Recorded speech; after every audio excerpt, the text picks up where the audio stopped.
Hi all അസ്സലാമു അലൈക്കും. പാത്തുസ് little വേൾഡിലെ പുതിയ വീഡിയോയിലേക്ക് എല്ലാവർക്കും സ്വാഗതം. അപ്പോൾ ഞാൻ ഇന്ന് അടിപൊളി സ്നാക്ക് റെസിപ്പി ആയിട്ടാണ് വന്നിട്ടുള്ളത്. അപ്പോൾ എല്ലാവരും വീഡിയോ സ്കിപ്പ് ചെയ്യാതെ മുഴുവനായി കാണണേ. അപ്പോൾ നേരെ വീഡിയോയിലേക്ക് പോകാം.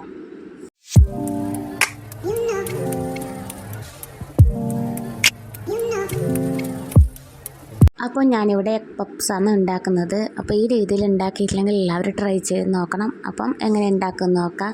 ഞാനിവിടെ 6 കോഴിമുട്ട പുഴുങ്ങി വെച്ചിട്ടുണ്ടായിരുന്നു. പിന്നെ നമുക്ക് എത്രയാണ് വേണ്ടതെന്ന് വെച്ചാൽ അതുപോലെ മുട്ടയെടുക്കാം. പിന്നെ വേണ്ടത് മൈദയാണ്. ഞാനതാ ഇതിലേക്ക് ഒരു പാത്രത്തിലേക്ക് മൈദ ഇട്ട് കൊടുക്കുന്നുണ്ട്. ഏകദേശം ഞാൻ 3 കപ്പ് മൈദപ്പൊടി ഇവിടെ എടുത്ത് വെച്ചിട്ടുണ്ട്.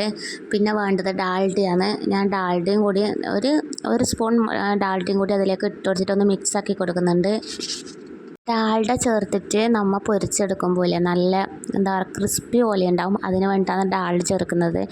ഞാൻ ഇങ്ങനെ ഇറച്ചിയട ഇങ്ങനെ ലൈനെല്ലാം ഡാൽഡ ചേർത്ത് കൊടുക്കും. ഡാൽഡയും മൈദയും നല്ലോണം മിക്സാക്കിയ ശേഷം ഉപ്പും വെള്ളത്തിൽ ഇതൊന്ന് കുഴച്ചെടുക്കണം. നമ്മൾ ചപ്പാത്തിയെല്ലാം കുഴച്ചെടുക്കുന്നില്ല, അതുപോലെ കുഴച്ചെടുത്തിട്ട് ഒരു അരമണിക്കൂർ 1 മണിക്കൂർ റെസ്റ്റ് ചെയ്യാൻ വെക്കാം. കുഴച്ചിട്ട് ഒരു അരമണിക്കൂർ വെക്കുമ്പോൾ ഒന്നും കൂടി ടേസ്റ്റ് കിട്ടില്ല. നമ്മളിപ്പോൾ ചപ്പാത്തി ആയാലും നമ്മൾ അത് കുഴച്ചിട്ട് ഒരു അരമണിക്കൂർ വെക്കുകയാണെങ്കിൽ ചപ്പാത്തി നന്നായി കിട്ടും. അതുപോലെ തന്നെ ഇതും ഒരു അരമണിക്കൂർ റെസ്റ്റ് ചെയ്യാൻ എന്തായാലും വെക്കണം. ഞാനിതാ ഈ രൂപത്തിലൂടെ കുഴച്ചെടുത്തിട്ടുണ്ട്. ഇനി ഇത് നടച്ച് വെച്ചിട്ടാകുമ്പം റെസ്റ്റ് ചെയ്യാൻ വെക്കാം. മുട്ട വേവിക്കലും അതുപോലെ തന്നെ മൈദ കുഴച്ച് വെക്കലും കഴിഞ്ഞാൽ അടുത്ത പരിപാടി ഉള്ളി കട്ട് ചെയ്ത് വെക്കണം. ഇത് മസാലയാക്കാൻ വേണ്ടിയിട്ടാണ്. അപ്പം ഞാനിവിടെ 6 വലിയ ഉള്ളിയാണ് എടുത്തിട്ടുള്ളത്. ആ വലിയ ഉള്ളി ഞാൻ ഇതേ ചെറിയ രീതിയിൽ തന്നെ കട്ട് ചെയ്ത് വെക്കണം. പിന്നെ വേണ്ടത് എരിവിന് ആവശ്യമായ പച്ചമുളകാണ്. പിന്നെ ചെറിയൊരു കഷ്ണം ഇഞ്ചിയും. നമുക്ക് എത്രയാണ് പച്ചമുളക് വേണ്ടതെന്ന് വെച്ചാൽ അതുപോലെ കൂട്ടാം. എരിവ് പോലെ ഞാനിവിടെ 4 പച്ചമുളക് കൂട്ടിയിട്ടു. മക്കൾക്ക് അങ്ങനെ എരിവ് അത്ര ഇഷ്ടമല്ല. അതുകൊണ്ട് ഞാൻ കുറഞ്ഞ രീതിയിലേ പച്ചമുളക് കൂട്ടിയിട്ടുള്ളൂ. ഈ മസാല തയ്യാറാക്കാം. ഞാനൊരു ചീനച്ചട്ടിയിൽ കുറച്ച് വെളിച്ചെണ്ണ വെച്ചിട്ട് വെളിച്ചെണ്ണ ചൂടായ ശേഷം അതിലേക്ക് പച്ചമുളക് ഇഞ്ചി ആദ്യം കുറച്ചിട്ട് കൊടുത്താൽ മതി. ആദ്യം ഒന്ന് ചൂടാക്കി എടുക്കുന്നുണ്ട്. ശേഷം അതിലേക്ക് കട്ട് ചെയ്ത് വെച്ച ഉള്ളിയെല്ലാം ഇട്ട് കൊടുത്തിട്ട് ഇതൊന്ന് വാട്ടിയെടുക്കാം. ഉപ്പും കൂടി അതിനാവശ്യമായ ഉപ്പും കൂടി ഇട്ട് കൊടുക്കാം. എന്നാൽ പെട്ടെന്ന് ഉള്ളി വഴന്ന് കിട്ടും. ഉള്ളി ചെറുങ്ങനെ വഴന്ന ശേഷം ബാക്കിയുള്ള ഇഞ്ചിയും പച്ചമുളകും അതും കൂടി ഇട്ട് കൊടുത്തിട്ട് ഒന്നുകൂടി നന്നായി മിക്സാക്കിയ ശേഷം ഒന്ന് അടച്ച് വെച്ചിട്ട് വേവിക്കുക. എൻ്റെ ചാനൽ ആദ്യമായി കാണുന്ന കൂട്ടുകാരുണ്ടെങ്കിൽ സബ്സ്ക്രൈബ് ചെയ്ത് ബെല്ലൈക്കൺ ഓൾ പ്രസ് ചെയ്യണം. എന്നാലേ ഞാൻ ഇടുന്ന വീഡിയോയുടെ നോട്ടിഫിക്കേഷൻ നിങ്ങൾക്ക് വരികയുള്ളൂ. പിന്നെ അതിലേക്ക് കറിവേപ്പില ഇട്ട് കൊടുക്കുക. കറിവേപ്പില ഇട്ട ശേഷം പിന്നെ ഒരു 1/4 ടീസ്പൂൺ മഞ്ഞൾപ്പൊടി അതുപോലെ തന്നെ ചിക്കൻ മസാലപ്പൊടിയും ഒരു 1/2 ടീസ്പൂൺ ഇട്ട് കൊടുക്കുന്നുണ്ട്. ഞാൻ ചെറിയ ക്വാണ്ടിറ്റിയിൽ ആക്കുന്നതുകൊണ്ടാണ് അത്രയും ഉള്ളി എടുത്തിട്ടുണ്ടായിട്ടു. അപ്പോൾ നിങ്ങൾക്ക് എത്രയാക്കുന്നത് വെച്ചാൽ അതുപോലെ ഉള്ളി എടുത്തിട്ട് അതുപോലെ തന്നെ മസാലപ്പൊടികളെല്ലാം ചേർത്ത് കൊടുക്കുക.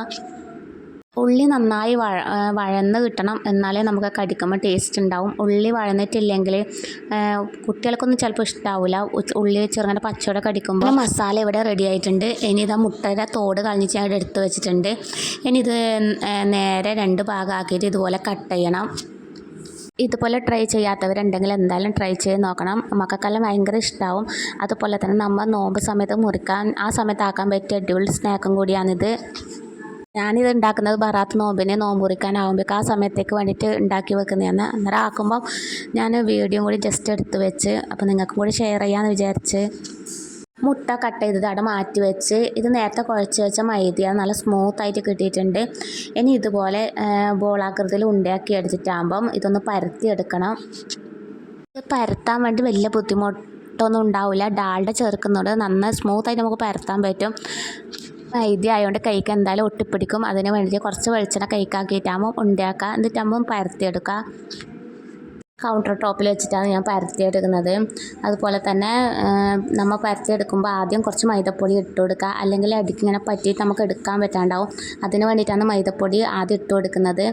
പിന്നെ ഇതുപോലത്തെ ഇതൊരു പൈപ്പിൻ്റെ കോലാണ്. ഇത് ഞാൻ ചപ്പാത്തി വരത്താനും ഇതുപോലെ എല്ലാ ആവശ്യങ്ങൾക്ക് എടുക്കുന്നതാണ്.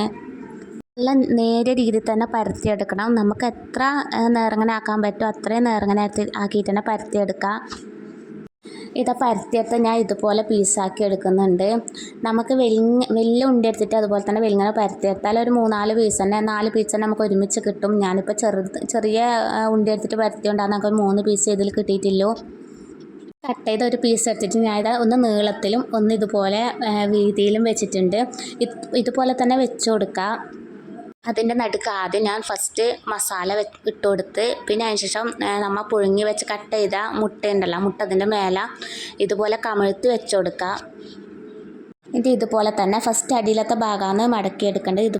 ഇതുപോലെ മടക്കിയെടുക്കുക. ഫസ്റ്റ് അടിയിലത്തെ ഭാഗം മടക്കിയെടുത്തിട്ട് എന്നിട്ട് മറ്റേ ഭാഗം കൂടി മടക്കിയെടുത്തിട്ടാകുമ്പോൾ ഒന്ന് വലിച്ചിട്ട് ടൈറ്റാക്കി കൊടുത്താൽ മതി.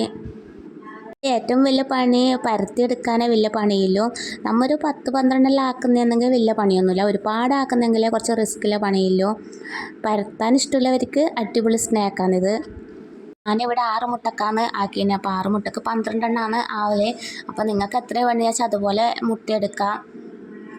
ബാക്കിയുള്ളതും അതുപോലെ തന്നെ ആക്കി കൊടുക്കണം. പിന്നെ നമ്മൾ ഉണ്ട എടുക്കുമ്പോൾ ശ്രദ്ധിച്ചാൽ മതി. കുറച്ച് വലിയ ഉണ്ട എടുത്തിട്ട് കുറച്ച് ഇങ്ങനെ പരത്തി കൊടുത്താൽ മതി. എത്ര നമുക്ക് മാക്സിമം പരത്താൻ കഴിയും അത്രയും പരത്തി കൊടുത്താൽ അത്രയും നമുക്ക് അതിൽ നിന്ന് പീസ് കിട്ടും. ആരെങ്കിലും വിരുന്ന് വന്നാൽ അതുപോലെ തന്നെ കണ്ണൂർക്കാർ ഹസ്ബൻഡ് വീട്ടിലിങ്ങനെ നോമ്പലാകുമ്പോൾ അപ്പം ചുട്ട് കൊണ്ടുപോക്കുന്നുണ്ട്. അപ്പം ആ സമയത്ത് ഇതെല്ലാം കൊണ്ടുപോകാൻ അടിപൊളിയാണ്. ഞാൻ ഇങ്ങനത്തെ ഉണ്ടാക്കിയിട്ടാണ് കൊണ്ടുപോക്ക് അധികവും. ഇതുപോലെ ആക്കി വെച്ചിട്ട് കുറേ സമയം വെക്കാൻ പാടില്ല. അപ്പം തന്നെ പൊരിച്ചെടുക്കണം. നമ്മൾ ഇതുപോലെ ഒരാൾ പരത്തിയിട്ട് മസാല ആക്കുമ്പം ഒരാൾ അതുപോലെ എണ്ണയിൽ ഇടാനുണ്ടെങ്കിൽ തന്നെ ആയിക്കിട്ടും. ഞാനിപ്പോൾ ഇതാ ഇവിടെ ആക്കുന്നവരും ഉമ്മ അവിടെ എണ്ണ ചൂടാക്കിയിട്ടുണ്ടായിന്. അങ്ങനെ ചെയ്ത് വെച്ചാൽ നല്ലതാണ്. അത് അല്ലെങ്കിൽ പിന്നെ കുറേ സമയം ഇതുപോലെ വെച്ചാൽ നേർത്തിട്ട് പറ്റിപ്പിടിക്കും. അതിനേക്കാൾ നമ്മൾ ആക്കുന്നവരും പൊരിച്ചെടുക്കുന്നതാണ് നല്ലത്.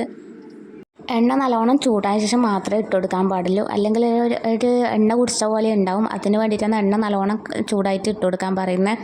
പിന്നെ ഒരു ഭാഗം ആയതിനു ശേഷം മറ്റേ ഭാഗം കൂടി മറിച്ചിട്ട് കൊടുക്കുക. ചൂടോടെ കഴിക്കാനോ അതുപോലെ തണുത്ത ശേഷം കഴിക്കാനോ അടിപൊളിയാണ്. മക്കൾക്കെല്ലാം ഒരുപാട് ഇഷ്ടമാവും. മുട്ടയും കൂടി ആകുമ്പോൾ അവർക്ക് എന്തായാലും ഇഷ്ടപ്പെടും. ഇതുപോലെ ട്രൈ ചെയ്യാത്തവരുണ്ടെങ്കിൽ എന്തായാലും ട്രൈ ചെയ്തിട്ടാകുമ്പം കമൻറ്റ് ബോക്സിൽ അഭിപ്രായം പറയണം. അപ്പോൾ എൻ്റെ ഇന്നത്തെ വീഡിയോ ഇത്രയൊക്കെ ഉള്ളൂ. എൻ്റെ ഇന്നത്തെ വീഡിയോ നിങ്ങൾക്ക് ഇഷ്ടമായി എന്ന് കരുതുന്നു. ഇഷ്ടമായെങ്കിൽ ലൈക്ക് ചെയ്യാനും സബ്സ്ക്രൈബ് ചെയ്യാനും കമൻറ്റ് ചെയ്യാനും ആരും മറക്കരുത്. അതുപോലെ തന്നെ ഫാമിലിക്ക് എല്ലാവരും ഷെയർ ചെയ്ത് കൊടുക്കുക. അപ്പോൾ ഇൻഷാ അല്ലാഹ് ഇതുപോലത്തെ അടിപൊളി വീഡിയോ ആയിട്ട് വീണ്ടും വരും. അതുവരേക്കും ബായ്.